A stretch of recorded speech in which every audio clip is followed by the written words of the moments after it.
എല്ലാവർക്കും നമസ്കാരം. നമ്മളിന്ന് ഡിസ്കസ് ചെയ്യാൻ പോകുന്നത് ബാബിലോണിയൻസിനെ കുറിച്ചാണ്. പ്രാചീന നാഗരികതകളിൽ മെസപ്പൊട്ടാമിയയിൽ ഉണ്ടായിരുന്ന ഒരു നാഗരികത തന്നെയായിരുന്നു. മെസപ്പൊട്ടാമിയൻ നാഗരികതയിൽ ഉണ്ടായിരുന്ന ഒരു ഭരണകൂടം തന്നെയായിരുന്നു ബാബിലോണിയൻസ് എന്ന് പറയുന്നത്. ഈ ബാബിലോണിയൻസിനെ കുറിച്ചാണ് നമ്മളിന്ന് ഡിസ്കസ് ചെയ്യാൻ പോകുന്നത്. ബാബിലോണിയൻസ് എന്ന് പറഞ്ഞാൽ ഒരു ആൻഷ്യൻ ബാബിലോൺ റീജിയൻ കേന്ദ്രീകരിച്ചുകൊണ്ടുള്ള ഭരണകൂടത്തിന് നമുക്ക് ബാബിലോണിയൻ ഭരണകൂടം എന്ന് പറയാം. ഈ പ്രദേശം നിലനിൽക്കുന്നത് മെസപ്പൊട്ടാമിയയുടെ സൗത്ത് ഈസ്റ്റേൺ ഭാഗത്താണ്. അതായത് തെക്ക് കിഴക്കൻ ഭാഗത്തായിട്ട്, മെസപ്പൊട്ടാമിയയുടെ തെക്ക് കിഴക്കൻ ഭാഗത്തായിട്ടാണ് ഈ ബാബിലോണിയ എന്ന് പറഞ്ഞ പ്രദേശം നിലനിൽക്കുന്നത്. ഇന്നത്തെ ഇറാഖിൻ്റെയും പേർഷ്യൻ ഗൾഫ് റീജിയൻ്റെയും ഒരു മിഡിൽ റീജിയനായിട്ടാണ് ഇത് നിലനിൽക്കുന്നത്. ആൻഷ്യൻ ബാബിലോണിൻ ഒരു ക്യാപിറ്റൽ, ബാബിലോണിയൻസിൻ്റെ ക്യാപിറ്റലാണ് പഴയകാല ബാബിലോൺ എന്ന് പറയുന്നത്. ഒരു കാലഘട്ടത്തിന് ശേഷം ഈ ആധുനിക കാലഘട്ടത്തിൽ ഒരു വലിയ എക്സ്കവേഷൻസ് എല്ലാം നടത്തിയപ്പോഴാണ് ബാബിലോണിയ എന്ന് പറയുന്ന ഒരു എംപയറിനെ കുറിച്ചുള്ള വിവരങ്ങൾ ലഭിക്കുന്നത്. അപ്പോൾ അവിടെ നിന്ന് ബാബിലാനി എന്നൊരു വേർഡ് തന്നെ സൂചിപ്പിക്കുന്നത് ഗേറ്റ് ഓഫ് ഗോഡ് എന്നാണ്. ദൈവത്തിൻ്റെ കവാടം എന്ന രീതിയിൽ അർത്ഥം വരുന്നൊരു വേർഡാണ് ബാബിലോണി എന്ന് പറഞ്ഞിട്ടുണ്ടെങ്കിൽ. ഇനി ഈ ഒരു ബാബിലോണിയയുടെ പ്രദേശം എന്ന് പറഞ്ഞാലും സൗത്ത് വെസ്റ്റായിട്ട് അറേബ്യൻ ഡെസേർട്ടാണ്, ഈസ്റ്റിൽ ഏലമാണ്, then Assyria in the north and Persian Gulf in the south east. ഇങ്ങനെയാണ് അതിൻ്റെ ഒരു ജിയോഗ്രഫിക്കൽ ഏരിയ എന്ന് പറയുന്നത്. യൂഫ്രട്ടീസ് ടൈഗ്രീസ് നദീതടങ്ങളുടെ തീരങ്ങളിൽ തന്നെയാണ് ബാബിലോണിയൻസും വരുന്നത്. 4000 BCE കാലഘട്ടത്തിലാണ് ഇവരുടെ ഒരു വരവ് എന്ന് പറയുന്നത്. ബാബിലോണിയൻസിൻ്റെ തകർച്ച എന്ന് പറയുന്നത് ഷാൽഡിയൻസിൻ്റെ എൻഡോട് കൂടിയിട്ടാണ് ബാബിലോണിയൻ എംപയറിൻ്റെ തകർച്ച എന്ന് നമുക്ക് പറയാൻ സാധിക്കും. ഇനി ബാബിലോണിയൻസിൽ ആദ്യമായിട്ടുള്ളത് എമോറൈറ്റ്സ് ആണ്. എമോറൈറ്റ്സ് ബാബിലോണിയയിലെ ആദ്യത്തെ എംപയർ ആണ് എമോറൈറ്റ്സ് എന്ന് പറയുന്നത്. ഫസ്റ്റ് എംപയർ ഇൻ ബാബിലോണിയ എന്ന് പറയാം. എമോറൈറ്റ്സിനെ തന്നെ പല ഹിസ്റ്റോറിക്കൽ റെക്കോർഡ്സിലും മാർത്തു എന്നാണ് രേഖപ്പെടുത്തിയിട്ടുള്ളത്. MARTU മാർത്തു എന്നാണ് രേഖപ്പെടുത്തിയിട്ടുള്ളത്. അക്കാഡൈൻ എംപയറിനെ തോൽപ്പിച്ചിട്ടുണ്ട്. ഈ എമോറൈറ്റ്സ് എന്ന് പറയുന്നത് അക്കാഡൈൻ എംപയറിനെ തോൽപ്പിച്ചുകൊണ്ടൊക്കെയാണ് വരുന്നത്. ഈ എമോറൈറ്റ്സിൻ്റെ കാലഘട്ടം എന്ന് പറയുന്നത് 1900 to 1600 BCE ആണ് എമോറൈറ്റ്സിൻ്റെ കാലഘട്ടം. എമോറൈറ്റ്സിൽ ഏറ്റവും കൂടുതൽ അറിയപ്പെടുന്ന ഒരു റൂളറാണ് ഹമ്മുറാബി എന്ന് പറയുന്നത്. ഹമ്മുറാബിയുടെ ലോ ഓഫ് കോണ്ടക്റ്റ് ഒക്കെ വളരെ ഒരു ഇമ്പോർട്ടൻ്റ് ആയിട്ടുള്ള ഒന്നാണ്. ഹമ്മുറാബിയുടെ കാലഘട്ടം, അഡ്മിനിസ്ട്രേറ്റീവ് കാലഘട്ടം എന്ന് പറയുന്നത് 1782 മുതൽക്ക് 1750 BCE വരെയുള്ള ഒരു കാലഘട്ടത്തിലാണ്. ഹമ്മുറാബി വളരെ ഫേമസ് ആകുന്നത് അദ്ദേഹത്തിൻ്റെ കോഡ് ഓഫ് കോണ്ടക്ട്, നിയമങ്ങളുടെ പേരിലാണ്. നിയമത്തിൻ്റെ പേരിലാണ് അദ്ദേഹം വളരെ ഫേമസ് ആകുന്നത്. ഹമ്മുറാബിയൻ നിയമങ്ങൾ എന്നൊക്കെ പറഞ്ഞാൽ നമ്മൾ പൊതുവെ ഉപയോഗിക്കുന്നതാണ്. അതിന് കാരണം നമുക്ക് പറയാം. ദെൻ അദ്ദേഹത്തിൻ്റെ പിതാവായിരുന്നു സിൻ മുബാലിത്തിൽ നിന്നാണ് അദ്ദേഹം ഹമ്മുറാബി അധികാരം ഏറ്റുവാങ്ങിക്കൊണ്ട് ഇതിൽ റൂളറായിട്ട് മാറുന്നത്.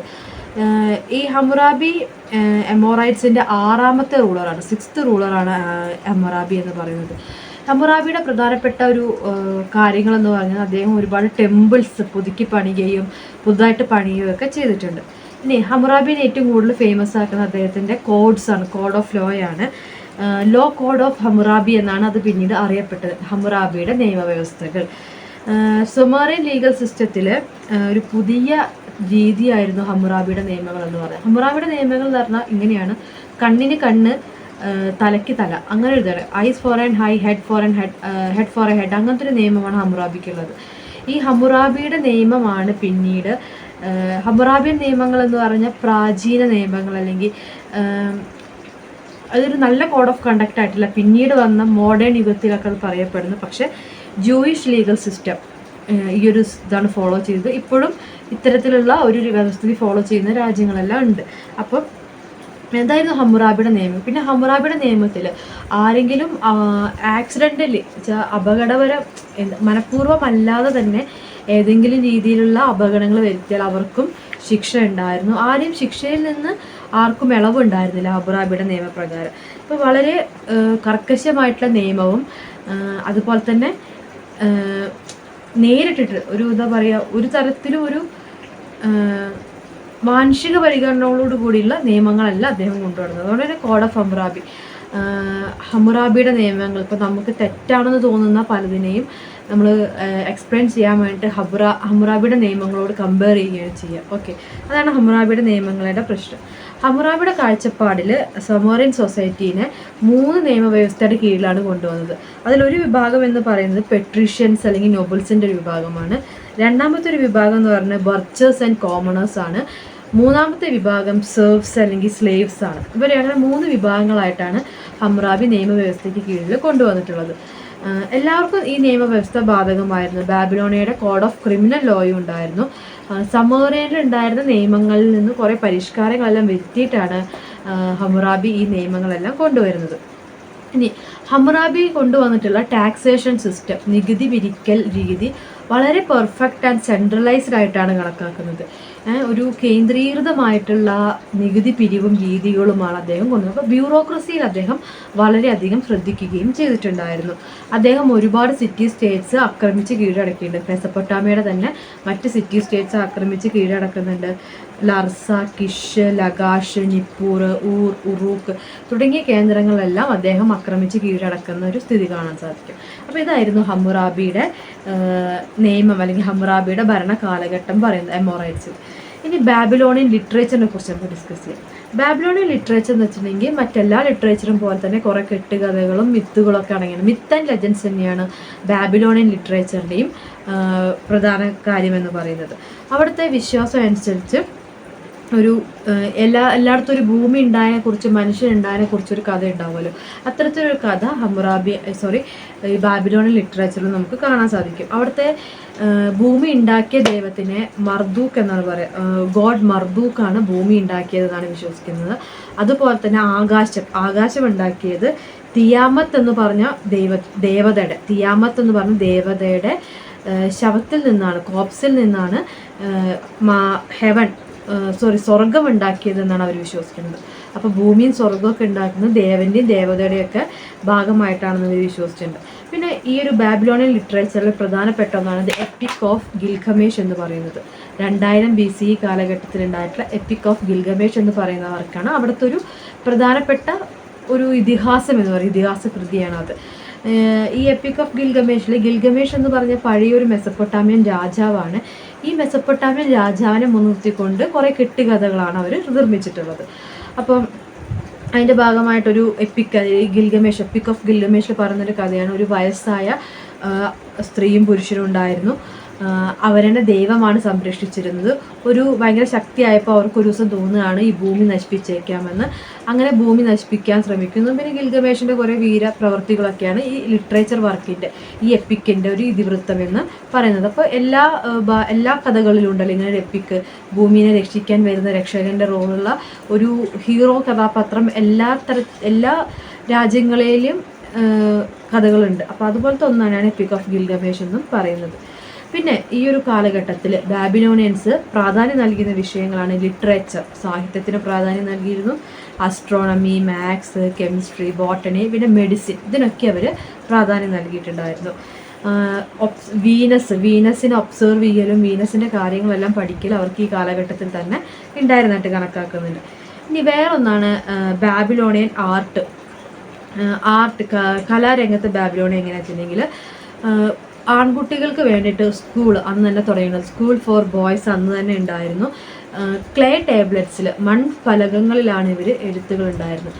ഈ മൺഫലകങ്ങളിൽ എഴുതിയിട്ടാണ് ഇവർ പഠിക്കുകയും ഇതൊക്കെ സൂക്ഷിക്കുകയും ചെയ്തിരുന്നത്.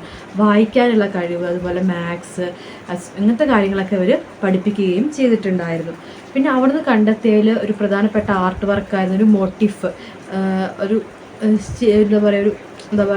ചിഹ്നമുള്ള ഒരു വസ്തു. അതിലെന്താ വെച്ചിട്ടുണ്ടെങ്കിൽ ബുള്ളിൻ്റെ ഹെഡും അതുപോലെ തന്നെ ബുള്ളിൻ്റെ ശരീരത്തിൽ മനുഷ്യൻ്റെ ഹെഡ്, മാൻസ് ഹെഡ് വിത്ത് ബുൾ എന്ന് പറഞ്ഞൊരു ഇത്, അതായത് ബുള്ളിൻ്റെ ശരീരത്തിൽ മനുഷ്യൻ്റെ തല വെച്ചിട്ടുള്ള ഒരു മോട്ടീഫ് വെച്ചിട്ടുണ്ടെങ്കിൽ കുറേ ചിത്രപ്പണികളൊക്കെ ഉള്ള ഒരു എന്താ പറയുക, അങ്ങനത്തെ ഒരു സാധനത്തിനെ മോട്ടീഫ് എന്ന് പറയും. അപ്പോൾ ഒരു പിക്ടോറിയൽ റെപ്രസെൻറ്റേഷൻ അത്രയേ ഉള്ളൂ. അങ്ങനത്തെ ഒരു മോട്ടീഫ് അവിടുന്ന് ലഭിച്ചതായിട്ട് കണക്കാക്കുന്നുണ്ട്. ഇനി ബാബിലോണിയൻസിൻ്റെ സമയത്തുള്ള ട്രേഡ്, ഷാൽഡിയൻസിൻ്റെ അധികാരം വരുന്നത് വരെ, പീരീഡ് ഓഫ് ഷാൽഡിയൻസ് വരുന്നവരെ പീരീഡ് ഓഫ് ഷാൽഡിയൻസിൻ്റെ സമയത്തും നല്ലൊരു ട്രേഡ് സിസ്റ്റം ഇവർക്ക് ഉണ്ടായിരുന്നു. ട്രേഡിൽ വളരെ മികച്ചത്. ട്രേഡ് എന്ന് പറയുമ്പോൾ മറ്റ് രാജ്യങ്ങളുമായിട്ട്, അന്നുണ്ടായിരുന്ന മറ്റ് നാഗരികതകളുമായിട്ട് ഇവർ ട്രേഡ് ബന്ധം ഉണ്ടായിരുന്നു.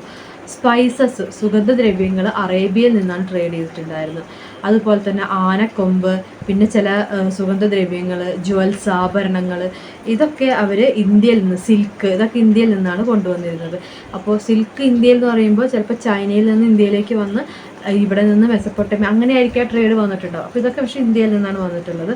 ലെബനനിൽ നിന്നാണ് ടിമ്പർ, ആനത്തടി കൊണ്ടുവന്നിട്ടുള്ളത്.